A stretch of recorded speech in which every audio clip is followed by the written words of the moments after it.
അന്ന് ഒറ്റമുറിയുള്ള വീട്ടിൽ 5-10 പേർ ഒരുമിച്ച് താമസിക്കുന്നു. ഇന്ന് 5-10 മുറിയുള്ള വീട്ടിൽ 2 പേർ മാത്രം താമസിക്കുന്നു. അന്ന് 1000 പേരെ സഹായിച്ചവനെ ആരും അറിയാതെ പോകുന്നു.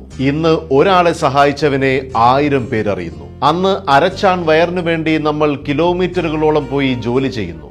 ഇന്ന് ഒരു ചാൺ വയറ് കുറയ്ക്കാനായി നമ്മൾ കിലോമീറ്ററുകളോളം നടക്കുന്നു. അന്ന് ജീവിക്കാനായി നമ്മൾ ഭക്ഷണം കഴിക്കുന്നു. ഇന്ന് ഭക്ഷണം കഴിക്കാനായി നമ്മൾ ജീവിക്കുന്നു. അന്ന് വീടിനകത്ത് ഭക്ഷണം കഴിച്ച് പുറത്ത് ടോയ്ലറ്റിൽ പോകുന്നു. ഇന്ന് പുറത്ത് ഭക്ഷണം കഴിച്ച് അകത്ത് ടോയ്ലറ്റിൽ പോകുന്നു. അന്ന് മാനം മറയ്ക്കാനായി നമ്മൾ വസ്ത്രം ധരിക്കുന്നു. ഇന്ന് മാനം തുറന്നു കാട്ടാനായി നമ്മൾ വസ്ത്രം ധരിക്കുന്നു. അന്ന് കീറിയ വസ്ത്രങ്ങളും തുന്നിയെടുത്ത് നാം ഉപയോഗിക്കുന്നു. ഇന്ന് തുന്നിയെടുത്ത വസ്ത്രങ്ങൾ നാം കീറിപ്പറിച്ചുപയോഗിക്കുന്നു. അന്ന് അധ്യാപകരുടെ കയ്യിൽ നിന്നും അടി കിട്ടാതിരിക്കാൻ കുട്ടികൾ പ്രാർത്ഥിക്കുന്നു. ഇന്ന് കുട്ടികളുടെ കയ്യിൽ നിന്ന് അടി കിട്ടാതിരിക്കാൻ അധ്യാപകർ പ്രാർത്ഥിക്കുന്നു. നാം പിന്നിട്ട വഴികൾ ഒന്ന് തിരിഞ്ഞു നോക്കാൻ ആരോ എഴുതിയ അർത്ഥവത്തായ